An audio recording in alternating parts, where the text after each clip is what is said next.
Começar através de uma leitura que está no livro de Atos. Foi aí que tudo começou, que Deus começou a me falar alguma coisa que não está diretamente ligada à narrativa, mas está intrinsecamente ligada à narrativa do livro de Atos, capítulo 16. Então eu queria que você abrisse aí sua Bíblia, se você a trouxe, Atos 16, versículo 6. Eu vou ler do 6 até o versículo 15. Nós vamos meditar. Se puder ser projetado ali, nós vamos ler naquela versão. Senão eu vou ler na versão que eu tenho aqui, que é a versão da Bíblia atualizada. Mas se possível, ali, ótimo. Então nós vamos ler esse texto. Depois eu vou explicar para você o que Deus começou a me falar, para trazer para nós, para trazer para mim e para você também nessa noite, acerca de uma palavra de consolo, de conforto, e o Espírito de Deus vai te falar conosco. A Bíblia diz assim, Atos 16, 6. E passando pela Frígia e pela província da Galácia, foram impedidos pelo Espírito Santo de anunciar a palavra na Ásia. E quando chegaram a Mísia, intentavam ir para Bitínia, mas o Espírito não lhe permitiu. E tendo passado por Mísia, desceram a Troade. E Paulo teve de noite uma visão em que se apresentou um homem da Macedônia e lhe rogou, dizendo: passa a Macedônia e ajuda-nos. E logo depois dessa visão, procuramos partir para a Macedônia, concluindo que o Senhor nos chamava para lhes anunciarmos o Evangelho. E navegando de Troade, fomos correndo em caminho direito para a Samotrácia e no dia seguinte para Neápolis. E dali para Filipos, que é a primeira cidade desta parte da Macedônia, e é uma colônia, e estivemos alguns dias nessa cidade. E no dia de sábado saímos fora das portas para a beira do rio, onde se costumava fazer oração, e assentando-nos falamos às mulheres que ali se ajuntavam. E uma certa mulher chamada Lígia, vendedora de púrpura da cidade de Tiatira, e que servia a Deus, nos ouvia, e o Senhor lhe abriu o coração para que estivesse atenta ao que Paulo dizia. E depois que foi batizada, ela e sua casa, nos rogou, dizendo: se haveis julgado que eu seja fiel ao Senhor, entrai em minha casa e ficai ali. E nos constrangeu a isso. É sua terra. Eu queria olhar para essa narrativa feita por Lucas. O livro de Atos foi escrito por Lucas, e Lucas, nesse momento, segundo a história, Lucas e Silas estavam com Paulo num determinado momento em que aconteceu essa pequena narrativa, esse pequeno episódio na vida e no ministério do apóstolo Paulo. Eu queria então começar por aí dizendo para você que o que me chamou muita atenção nessa narrativa, nessa pequena história, nesse pequeno relato bíblico, é que o apóstolo Paulo, ele chegou a um nível de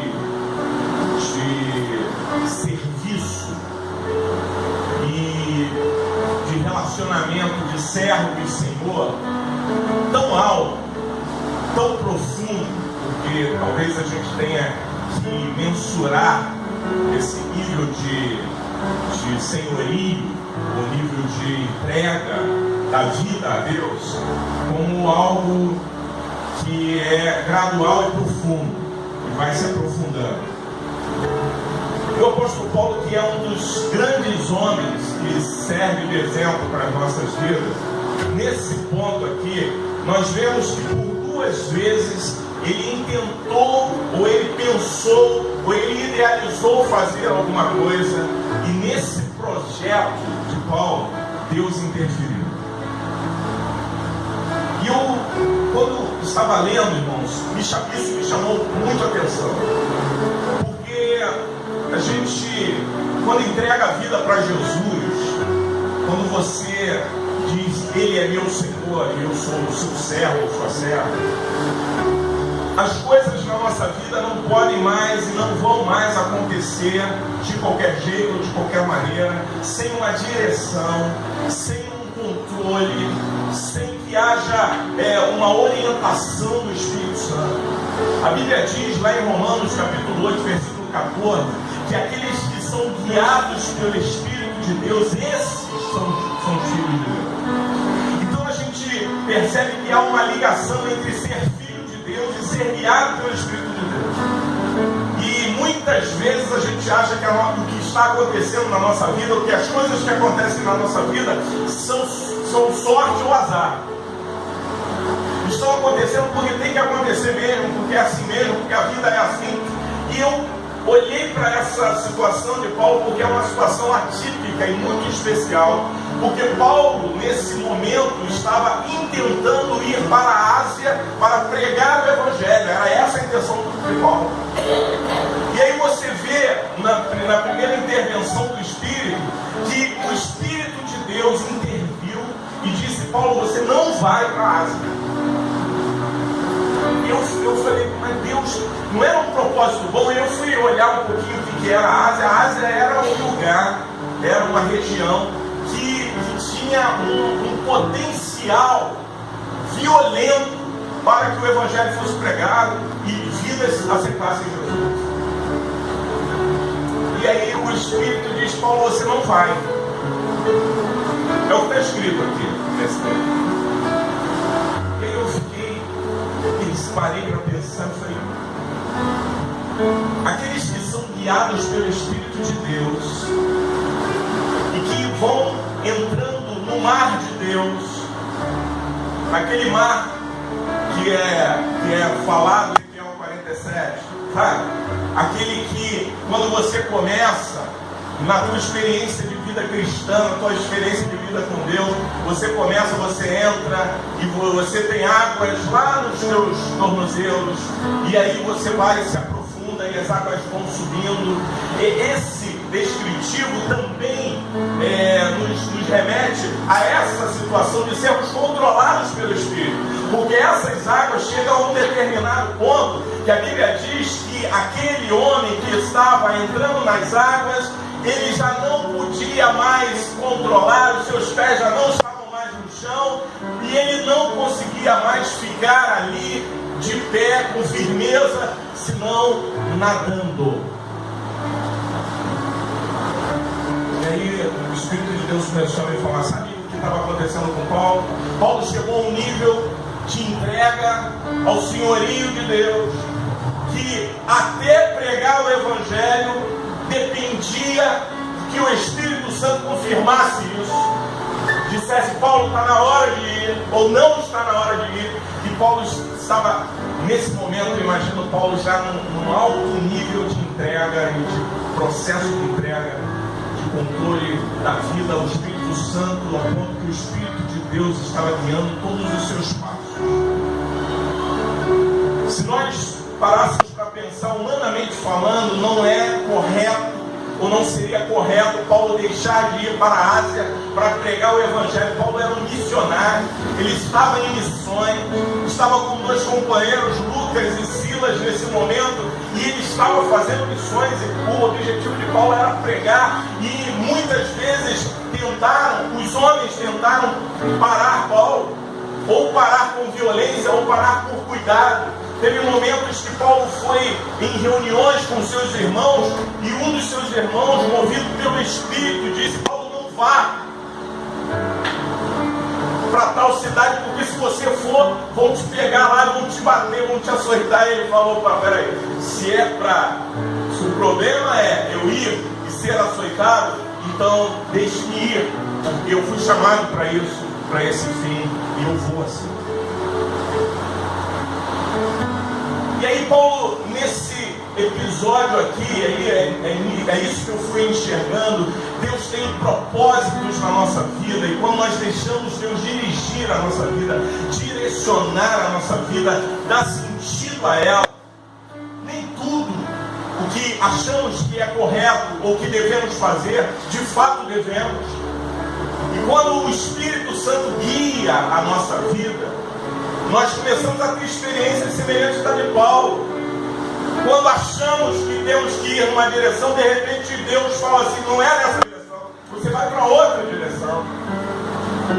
Paulo, eu não quero você preso na Ásia nesse momento. E aí eu estive olhando para todo o contexto. Existia uma pessoa na região da Macedônia, mais especificamente na cidade de Filipos, e essa pessoa se chamava Lígia.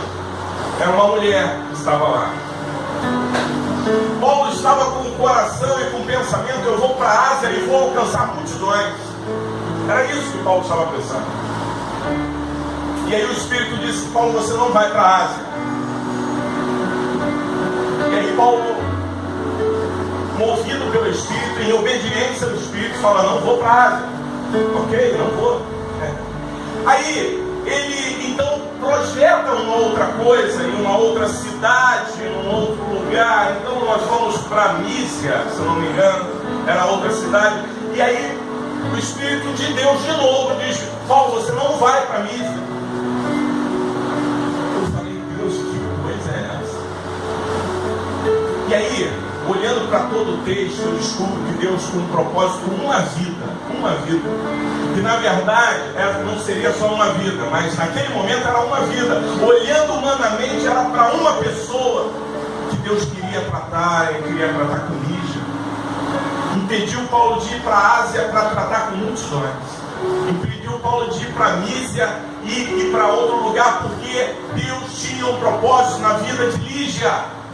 E queria usar a vida de Paulo para que Lígia chegasse ao pleno conhecimento da verdade. E aí, que coisa linda que estava se desenhando agora, porque Paulo, atento à vontade do Espírito de Deus, e é esse ponto que eu gostaria de enfocar, de dar foco nessa noite com você.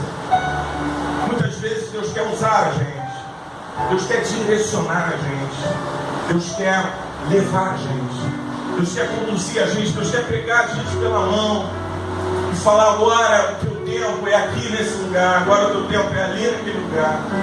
E Deus vai direcionando a gente. Se a gente deixa, Deus faz. Se a gente permite, Deus confirma.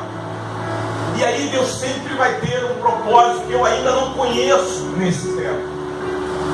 Mas o fato de eu desconhecer não faz com que Deus não tenha um propósito. O propósito já tem, já existe, já está estabelecido no coração de Deus.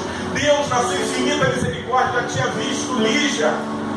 Talvez Lígia já estivesse orando e pedindo a Deus: Deus, manda alguém, eu quero conhecer mais de ti. E de repente, o apóstolo Paulo, homem missionário, vai sendo travado pelo Espírito. O Espírito diz: você não vai para a Ásia, você não vai para a Mísia, você vai para a Macedônia, especificamente para Filipos. Na casa de Lígia, irmãos, a casa de Lígia se tornou uma igreja, a igreja dos Filipenses. Quando você lê lá, você vê que era uma igreja abençoadíssima. Essa casa se tornou uma potência para aquela região. A Ásia, para onde Paulo ia, na verdade quem foi Pedro, num outro momento. E aí a gente vê a obra do Senhor sendo construída e constituída da maneira que Deus quer, da forma como Ele quer. sermos sensíveis à voz do Espírito Santo. E Romanos, eu vou repetir, Romanos 8,14 diz que aqueles que são filhos de Deus são guiados pelo Espírito. Se você é filho de Deus, você precisa ser guiado pelo Espírito. Você precisa começar a render a tua vontade à vontade de Deus. Dizer, Deus, eu quero fazer a tua vontade. Eu quero me colocar no centro da tua vontade, no teu coração. Eu quero agradar o teu coração, porque por mais que você tenha conhecimento de causas, você nunca vai saber o que Deus já sabe. Você nunca vai saber que lá na frente, na tua vida, tem uma Lígia esperando você. E de repente você está empenhado em fazer algo que está no teu coração em fazer. Mas Lígia está esperando você e o Espírito de Deus está tentando conter você para te levar até Lígia. Para que você fale do amor de Deus, porque depois o resultado disso seria tremendo. Deixa eu abrir aqui rapidinho na carta aos Filipenses. Vou ler só uns versículos aqui para você ter ideia do que acontecia na igreja de Filipenses, na igreja que saiu e que nasceu na casa de Lídia. Diz assim: olha, sempre que penso em vocês, eu agradeço ao meu Deus, e todas as vezes que oro em favor de vocês, oro com alegria. Está falando para a igreja que se formou na casa de Lídia. Aí ele diz: olha, eu oro, todas as vezes que eu oro por vocês, eu oro com alegria, por causa da maneira como vocês me ajudaram no trabalho de anunciar o Evangelho, desde o primeiro dia até hoje. Olha o que se tornou essa experiência de Paulo se render à vontade de Deus.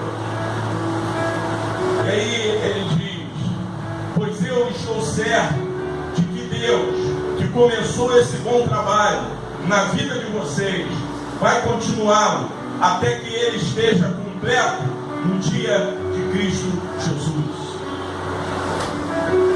A igreja de Filipos, irmãos, se tornou um troféu na vida de Paulo, no ministério de Paulo, porque foi uma das melhores e maiores igrejas do seu ministério.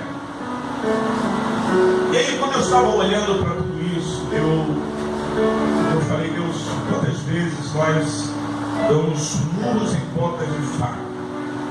Quantas vezes nós nos posicionamos como Jonas?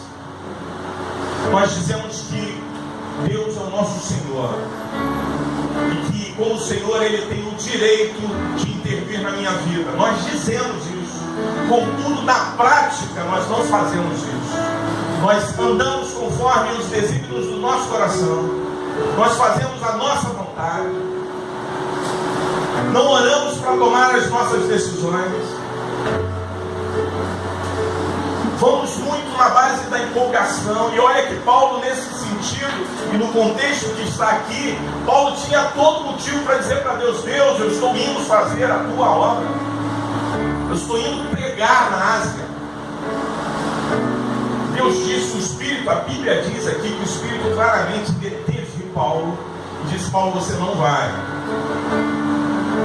E aí a pergunta que me vem ao coração nessa noite, para uma reflexão nossa, o que é que nós de fato temos feito com esse senhorio que nós dizemos que temos sobre nós? Ele é Senhor da nossa vida? De fato é. Você é guiado pelo Espírito? De fato é. Você deixa que as águas do Espírito te conduzam? Ou você toma as suas decisões? Ou você faz as suas escolhas? E é por isso que muitas vezes, assim como Jonas, nós quebramos a cara. Não vou ler, mas o livro de Jonas conta a história dele, que o Espírito de Deus, o Senhor mandou que ele fosse para uma determinada cidade. A Bíblia diz que ele tomou a decisão de fazer o contrário disso.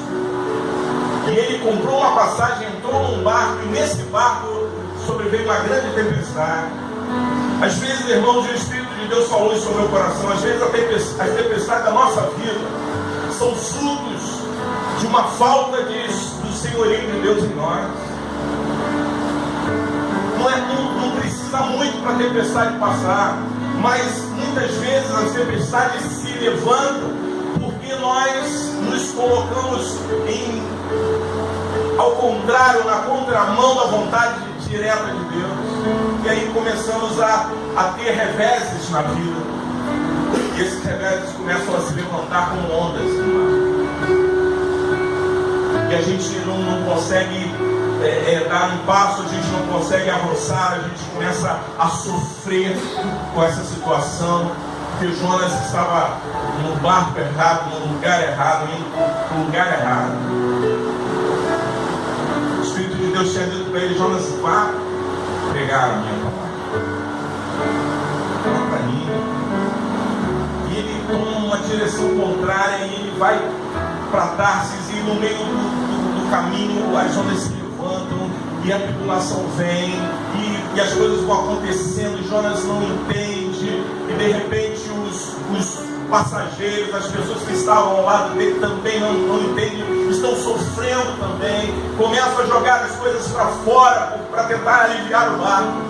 E aí Jonas fala: olha, não tem que jogar as coisas para fora, quem tem que ir para fora sou eu, joga para fora, joga no mar, porque isso tudo está vindo por minha causa.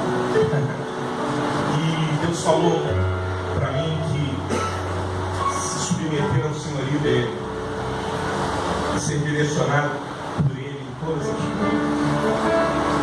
Deus quer para nós, irmãos, para mim e para você, vocês que entraram aqui, que estão visitando, é que o que Deus quer para nós é que verdadeiramente Ele seja Senhor da nossa vida e nos direcione e nos guie. Sabe, tem coisas na tua vida que você está tomando conta. Deixa Deus agir. Entrega para Deus. Todas as coisas, isso é uma frase que eu ouvi, todas as coisas que a gente tenta segurar nas nossas mãos saem por dentro dos nossos dedos, mas todas as coisas que a gente coloca na mão do Senhor, essas coisas permanecem firmes para sempre. Ele é fiel. Não adianta a gente lutar contra a correnteza, não adianta a gente, se você é filho de Deus, se você entregou a sua vida para Jesus, se ainda não entregou, faça hoje, mas se entregou já a sua vida para Jesus, deixa Ele ser Senhor da tua vida. Deixa Ele te guiar. Ele é o nosso conselheiro, Deus forte, Pai da eternidade. Ele sabe todas as coisas. Você não sabe nada, mas Ele sabe de todas as coisas. E às vezes, quando a gente está nessa luta, nesse desespero todo, a gente começa a viver momentos tão difíceis, de tamanhas tribulações e ondas. E aí Deus falou para mim que até nesses momentos, que por causa de uma resistência nossa, assim como aconteceu com Jonas, as ondas vieram, mas até nesse momento o nome do Senhor há de ser glorificado na nossa vida. Porque quando eu olho para a vida de Jó, por exemplo, eu vejo que Satanás tinha uma fúria tão grande contra a vida de Jó, queria destruí-lo, queria destruir a sua família, queria arrebentar com tudo. E é assim que Satanás é. Satanás veio para matar, roubar e destruir mesmo. Mas aí o plano de Deus para aqueles que o amam é tão tremendo, tão perfeito, que até as atitudes de Satanás, no fim, corroboram para o bem daqueles que amam a Deus. Olha que coisa esquisita. Aquele que veio para matar, para roubar, para destruir, ele toma atitudes contra os filhos de Deus, e aí parece que nós vamos sucumbir, mas no final prevalece a palavra que está escrita: sabemos que todas as coisas cooperam para o bem daqueles que amam a Deus, daqueles que são chamados pelo seu decreto, pelo seu plano. E aí Satanás começa a se frustrar, porque todo intento, assim como aconteceu com Jó, é frustrado. Nós somos sim sujeitos a adversidades, assim como esses homens, mas minha vida não me pertence mais, a minha vida é do Senhor. Como sendo do Senhor, Ele tem controle, Ele tem domínio, Ele tem direção, Ele interfere, Ele abre e fecha portas, Ele faz com que todas as coisas converjam para o bem. Eu confio nesse Deus. Você confia? Eu confio nesse Deus. O Senhor está tratando conosco nessa noite, nos conduzindo a entregar a nossa vida por completo a Ele. Sabe, quando eu estava meditando nessa palavra, vendo que Paulo foi impedido de ir para tal lugar, depois impedido de ir para outro, porque Deus queria usá-lo na cidade de Filipos, na Macedônia, eu fiquei olhando para isso e vendo assim, às vezes nós estamos imbuídos no exercício até de fazer as coisas de Deus, como Paulo estava aqui. Estamos com o nosso coração voltados para isso e nos esquecemos que antes de fazermos qualquer coisa para Deus, nós temos que cumprir a sua vontade.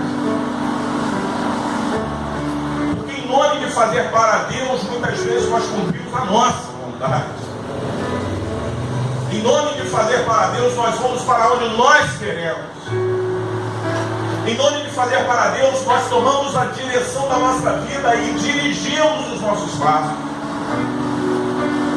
Mas antes de qualquer coisa que você venha fazer para Deus, coloque o teu coração na mão do Senhor, para que Ele seja Senhor da tua vida. Porque se Ele de fato for Senhor, Ele dirige, Ele direciona, Ele te diz para onde é. Ele te diz para você ir para onde você tem que ir. E talvez não seja para a Ásia para onde Paulo queria ir. Talvez não seja para Mísia para onde ele pensou em ir. Talvez seja para Filipe. E para ir para Filipe, ele vai orar na beira do rio e de repente lá na beira do rio encontra umas mulheres conversando. Ele não tinha noção do que estava acontecendo naquele lugar. Mas Deus tinha todas as coisas no seu controle. Amém? Na tua vida, muitas vezes você não tem noção do que está acontecendo. Você não tem noção do porquê você está naquele lugar. Você não sabe nem porquê você foi trabalhar naquele lugar. Você não sabe nem porquê você teve que viajar e estar num determinado lugar. Mas Deus tem todas as coisas no seu domínio, no seu controle. E Ele domina sobre tudo. É o que diz a palavra. E Ele quer dirigir a gente. Quer dirigir a nossa vida. Quer te dar direção. Porque na direção do Senhor nós vamos em paz. Não haverão tempestades que não sejam superadas, porque o Senhor vai estar com a gente. Ainda que tempestades venham, o Senhor estará contigo, porque você está debaixo da direção dele. O contrário disso é perigoso. Porque se você sair da vontade direta de Deus e entrar na vontade permissiva, porque Deus vai permitir você sair. Deus não é um carrasco que obriga você a fazer, mas Ele te permite sair. Só que quando você sai da vontade direta de Deus e vai para a vontade permissiva de Deus, você está caminhando segundo o teu querer, não segundo o querer do Senhor. O Espírito de Deus quer nos trazer para o centro da sua vontade nessa noite. Quer trazer você e eu, nós estamos aqui. Ele quer que você cumpra aquilo que está no coração dele, não o que está no teu coração. Ele quer que você seja aquilo que Ele sonhou para que você fosse, não o que você quer ser. Ele quer te colocar num lugar que Ele desejou e sonhou para que você esteja, e não aonde você gostaria de estar. Se nós formos guiados pelo Espírito de Deus, muitas vezes nós vamos pegar a contramão desse mundo. Todo mundo está indo numa direção, e aí nós que somos guiados pelo Espírito de Deus, de repente o Espírito vai dizer, é na contramão, não é na mesma direção que todo mundo está. Mas todo mundo está fazendo, não é aí que você vai. Mas todo mundo fez também, não é aí que você vai. Mas eu acho que vai ser melhor se for, mas não é aí que você vai. E aí você se rende à vontade do Senhor. E assim como está escrito lá em Romanos capítulo 12, diz que o apóstolo Paulo escrevendo, ele diz: rogo-vos pela compaixão de Cristo, que apresenteis os vossos corpos como sacrifício vivo, santo e agradável a Deus, que é o vosso culto racional. E não vos conformeis com esse mundo. Não com a minha forma, não vá na mesma direção, não ande com, mas transformados pela renovação do vosso entendimento, para que você possa experimentar qual seja a boa, perfeita e agradável vontade de Deus. Só tem um caminho para experimentar a boa, perfeita e agradável vontade de Deus. É não tomar forma do mundo, é não ir segundo os teus desígnios. Deixa Deus dirigir você, dirigir a tua vida. Se assim for, nós vamos ser muito felizes, nós vamos produzir muitos frutos, e esses frutos vão permanecer para a honra e glória do nome do Senhor. Eu não sei quanto a você, mas eu queria, nessa noite, se há alguém aqui que queira de fato entregar a vida para Jesus, entregar, dizer: Senhor, eu até aqui eu controlei a minha vida e não deu muito certo. Eu tenho certeza que não deu muito certo. Mas quando a gente entrega a vida para Jesus, aí muda tudo. Quando Ele começa a direcionar, muda tudo. Quando Ele começa a dirigir, muda tudo. Tem gente que entrou nessa noite, nesse lugar, não sei quem é, mas entrou aqui, o Espírito fala comigo, e entrou para tomar uma decisão, estava esperando algo de Deus para tomar uma decisão. Palavra de Deus para você, deixa Deus dirigir a tua vida. Glória a Deus. Porque se Ele dirigir, não há erro. Não tem erro. Aquilo que é dirigido, aquele que é dirigido pelo Espírito de Deus não erra. O Espírito